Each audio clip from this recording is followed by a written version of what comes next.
I'm Mr. Hatfield here at multiballgaming.com, and tonight, or today, I'd like to go over with you the very basics of putting together your own PC. So, come on, let's go see what I purchased and figure out how we put this thing together. Maybe we'll even learn a few things along the way. This is, first of all, our handy-dandy PC case. This is what we're actually going to be putting all of our parts inside of.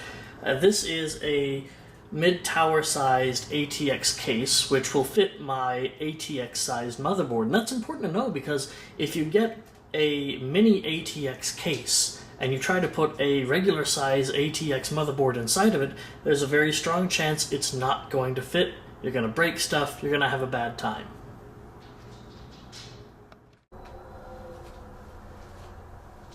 Now, from left to right here, we have random access memory, and this appears to be approximately, no, not approximately, exactly 8 gigabytes worth. I may or may not be able to squeeze all 8 gigs out of this, but it should be more than enough for what I want to use this for. I've got a GTX 1080 video card. This is a card I'm reusing from one of my old builds. I was previously running it in a laptop. Behind that, you've got a motherboard. This is the MSI Z270 motherboard. Not that I expect that means a whole lot to anybody, because it certainly doesn't mean a whole lot to me. I've purchased a Core i7 quad-core processor. We have a CPU cooler. You know, this is one of the parts that often gets forgotten about when you go out on your shopping spree and you're super excited and you want to put your computer together, but this is possibly one of the most important things to you, because if this fails, the really expensive part, dies, and that's bad. A little further to the right, we've got a 3 terabyte Barracuda drive, and last but not least, over here at the far right, I have a 700 watt power supply.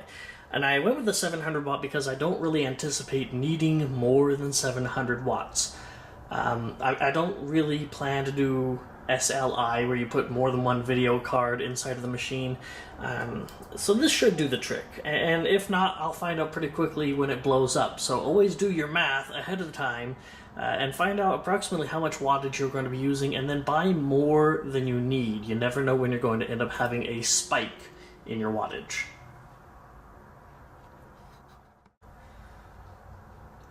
So what I've done first is I've taken the motherboard out of its box and out of its bag, and I've given it a once-over. I don't see anything that looks burnt or exploded or bad on it, and that's good because it's a brand new motherboard.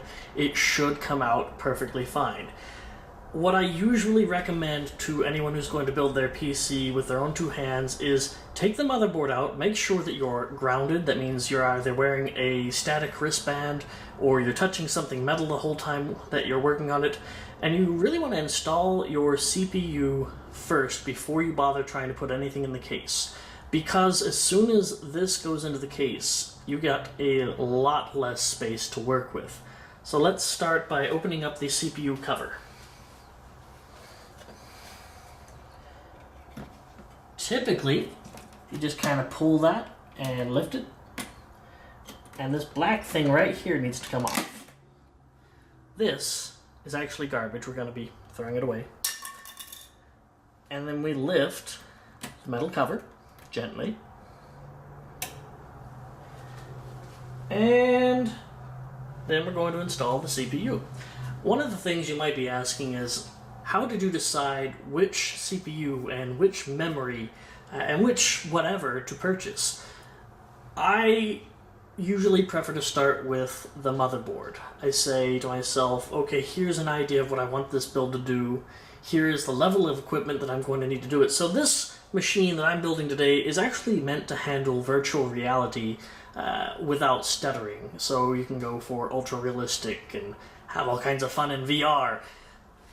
This particular machine I bought online. I got it there. So what I can do with that, and what you can do even in store, is look at the information that you have available to you on this motherboard, because on the box or on the site, it's going to tell you what kind of CPU it's compatible with. In this case, it's an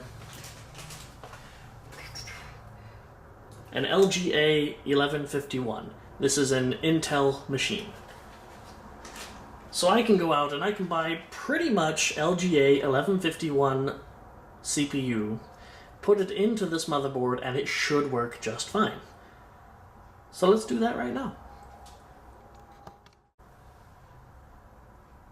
The next part of our PC build is possibly the most nerve-wracking thing when putting a PC together, because if you get this wrong, you're out a whole bunch of money. If you push too hard and it's in the wrong position, you'll start bending pins on the motherboard. And while that is repairable, it's really hard to do. So what you're going to do is you're going to take a look at your CPU, and it should have, if I can get us to focus here, it should have a little triangle in one corner of the CPU.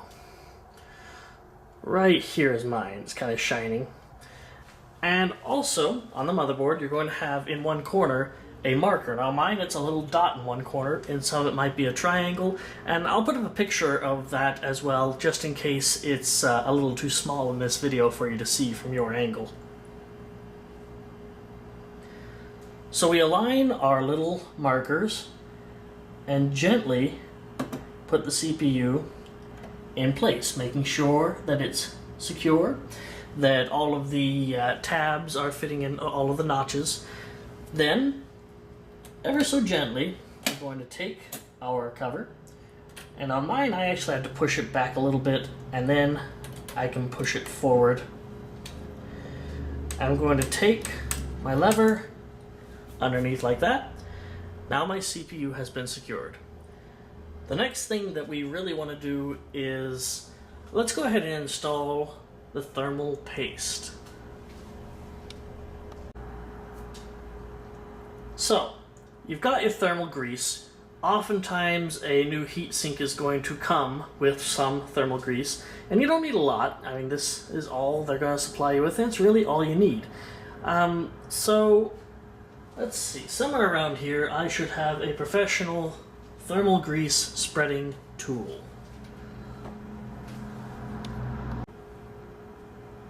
Yes, here it is.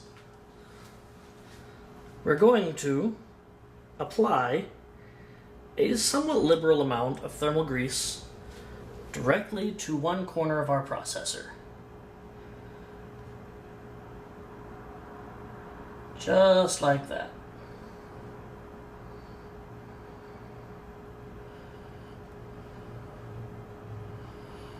Perfect. Then we're going to use the professional thermal grease spreading tool, and we're going to try and make a nice even coat across the surface of this processor.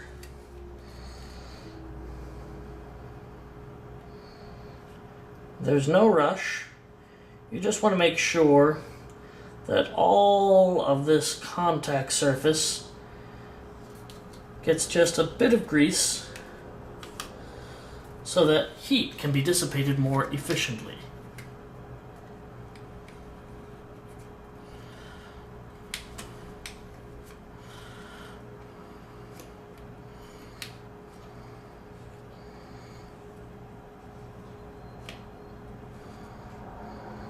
And don't worry too much if you get a little bit on the metal cover. It's not going to hurt anything. It literally does nothing but dissipate heat more effectively. It's a transfer compound, usually made of silver.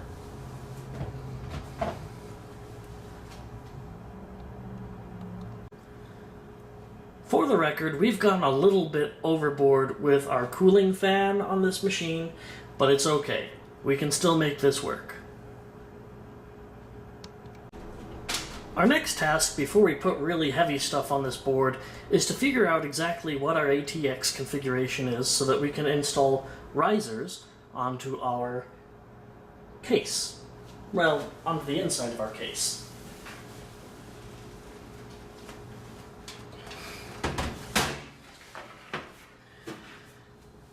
This case has been equipped with what I like to call thumb screws. You don't actually need a screwdriver to remove them unless they've been put on way too tight. So I should be able to grip and turn smoothly both of the thumb screws on the upper side of my motherboard. You know, the upper side because it's the one that's not going to have this slot where USB stuff is going to go in the back of the machine. Then I can pull that backwards and take it off.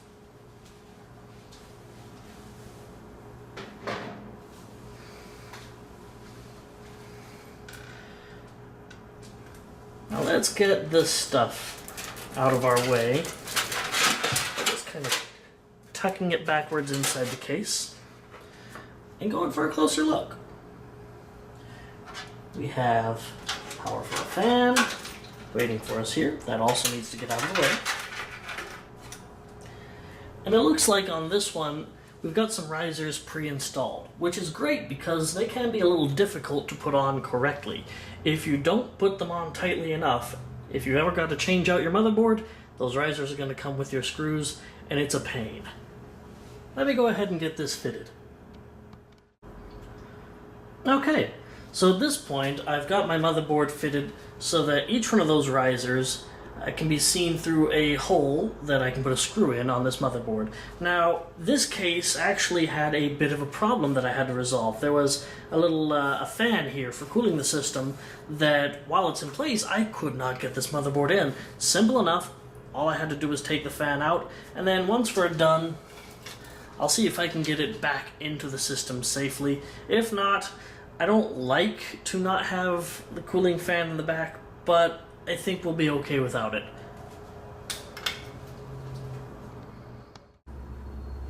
Okay, due to some unforeseen circumstances, I've actually had to skip ahead a step, and I've already installed my heat sink. This one, let's see here, what is this one called?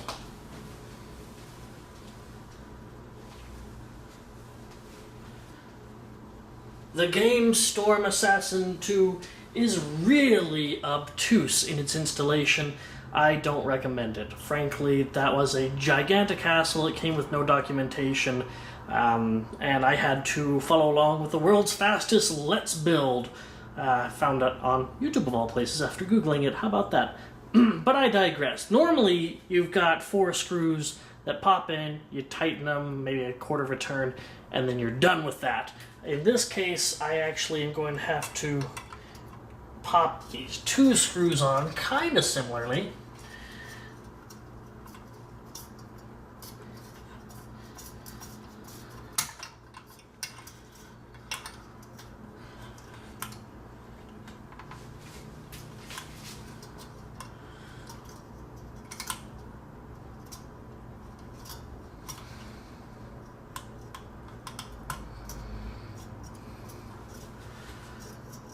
And I think I might even use my screwdriver once I have these in place.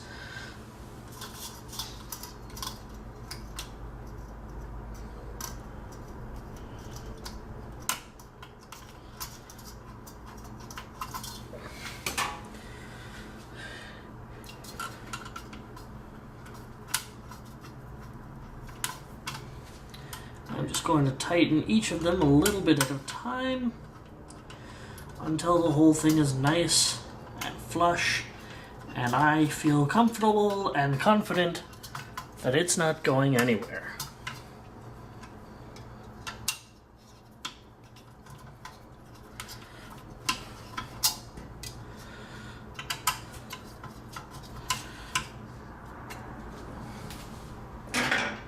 Okay, now because we had to do that, I'm going to go ahead and install my RAM on the motherboard before I put this back into the case.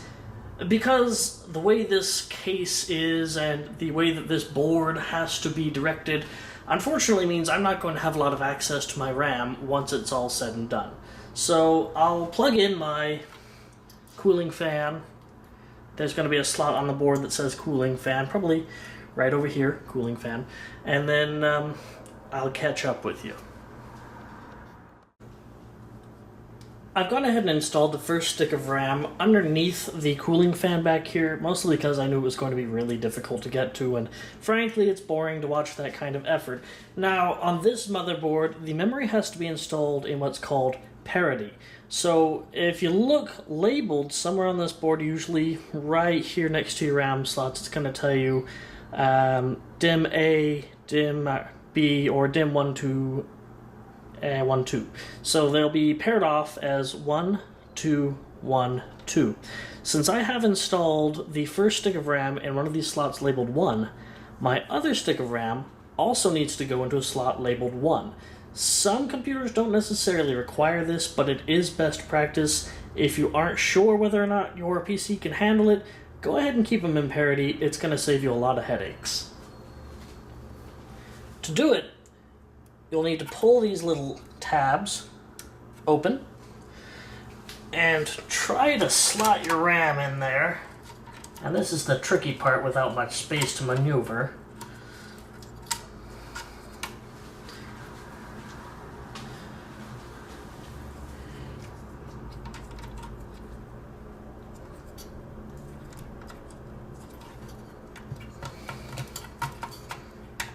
And then give it a firm push on both sides until they click. Done. Usually much easier. Usually there's nothing in the way. So we've installed the motherboard in the case, and we've put the screws through the board onto the riser without over-tightening them. This board is going nowhere. Awesome! What could possibly be next, I hear you cry. You can go a couple of different directions at this point, but more often than not, if I've got limited space as I do here, I want to try to do my peripherals, like this hard drive, before I go too much further. Otherwise, it's going to end up impossible to get to them.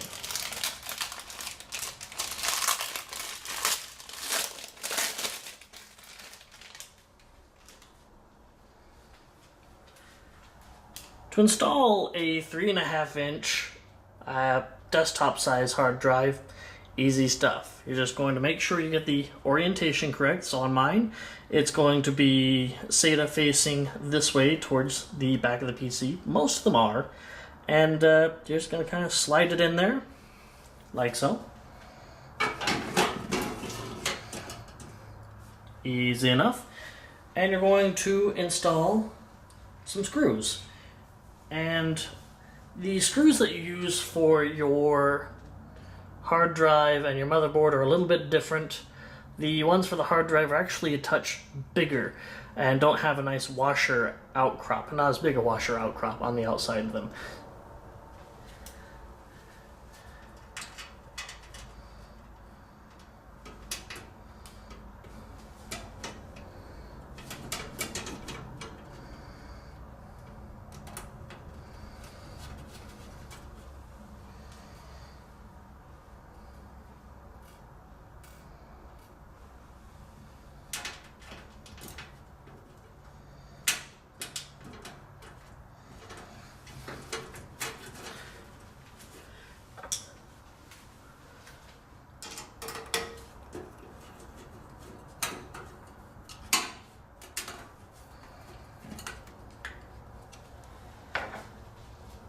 And now the hard drive is ready to be plugged in once the power supply is present.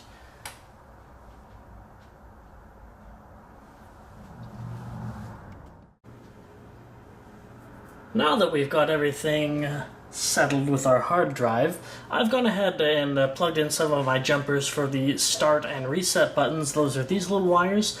You'll want to refer to the manual in your motherboard to install these correctly, which is why I haven't shown it in this video. Just please make sure you read thoroughly. They are generally not polarized. That means you can put the positive on the negative or the negative on the positive and vice versa, and it's not going to matter. But if you get them on the wrong pins, say you put the power switch on the reset pin, then what's going to happen is you'll push the power button and, well, your computer won't turn on, or if you're lucky, it'll reset, which is usually not what you're trying to do whenever you're pushing the power button.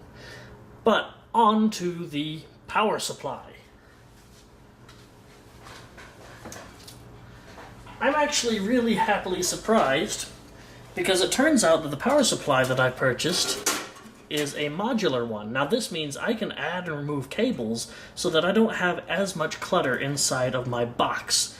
So let's see what we got here. We have PCI Express, hard drive SATA, floppy. I need one PCI Express for my video card, and let's see here, it looks like I'm going to need at least one hard drive cable added to this as well. So let's go ahead and add those.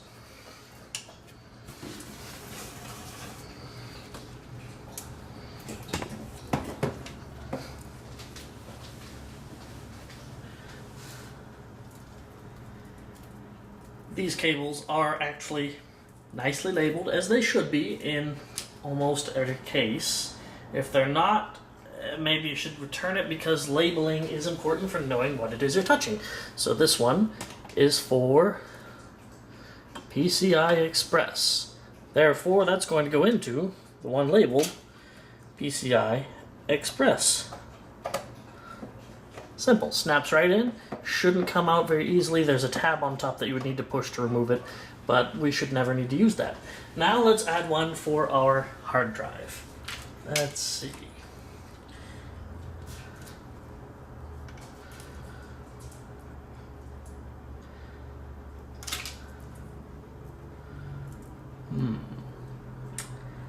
Well, I think I'm going to go with the smaller of the cables included in this kit, because I really only have one device I'm trying to power like this.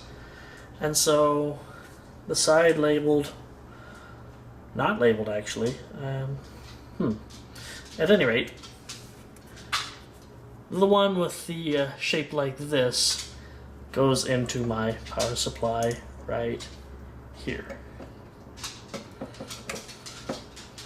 Then, let's get our PC in place. The power supply is going to end up poking out of this great big hole in the back.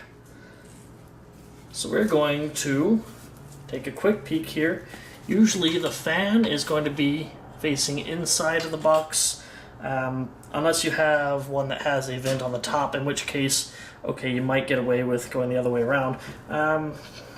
And I stand corrected, actually. This model is going to face the top of the case, which is not optimal. There's a very good chance that after some time, this power supply is going to overheat if it's blasting up at the top of my case. So that is something I'm going to need to fix. I did purchase the wrong case for my build. Shame on me. It's just a little bit too small for the parts that I am attempting to install herein.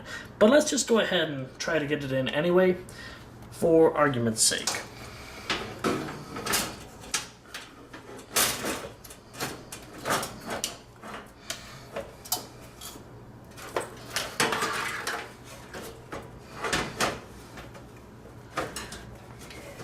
It should come up flush, and if it's correct, you should actually see the screw holes coming through each of these slots.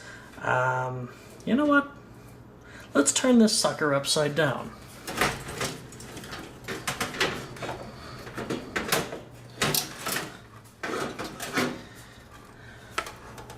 Now the fan is going to point into the box.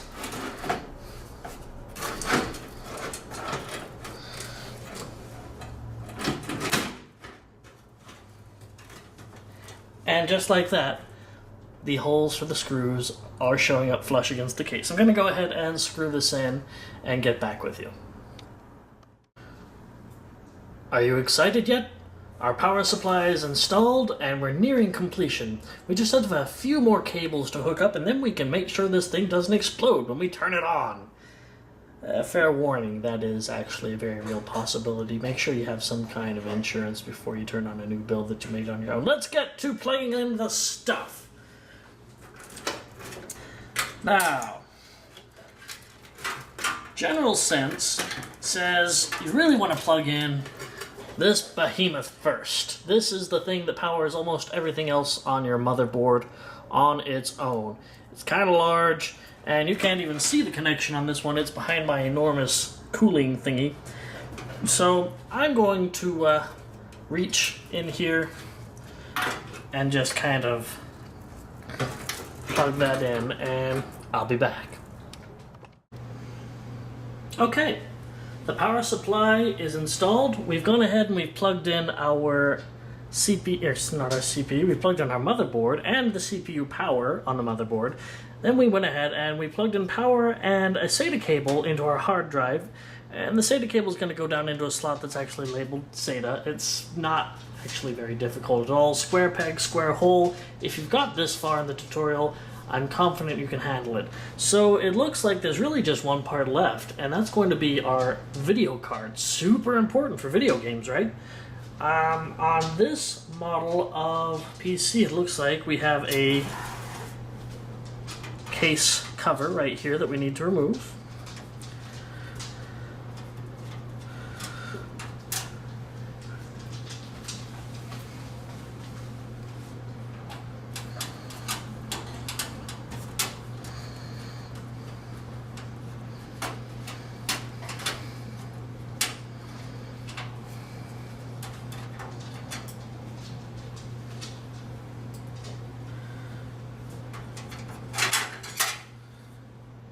Simple as that. Then we're going to install our video card, I think, in the very bottom PCI Express slot.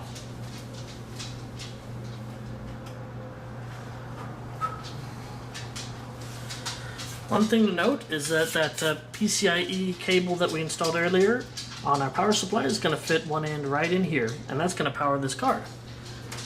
So let's make sure we get our cables nice and out of the way. And that's sometimes a little easier said than done. And then we need to remove these exterior covers. They're just thin pieces of metal that you work back and forth until they come flying off at you.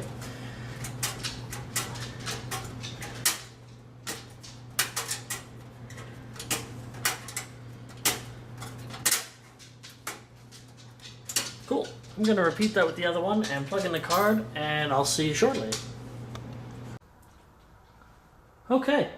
After a few small case modifications using a hammer and some ingenuity, I think we're ready to test. Everything is all plugged in the way it should be, so let's see if this thing lights up. We're going to plug in our power cable, switch the power supply to the on position, push the power button, and I think we're golden. We got fans, we got lights. I'm hearing all kinds of good noises. Now, I'm going to go ahead and power off at this point, because that's just the hardware section of this build. If you want to know more about how to, say, install your operating system and get everything else up and running, maybe leave a comment in this video, or a like even. Hey, if you really like what you see, subscribe and you'll be notified if you ring the bell of more content as it comes out. We do stuff like this, how-tos and how-to-builds, as well as lots of comedy and video games and etc. So, from all of us here at Multiball Gaming, this is Mr. Hatfield saying, the end.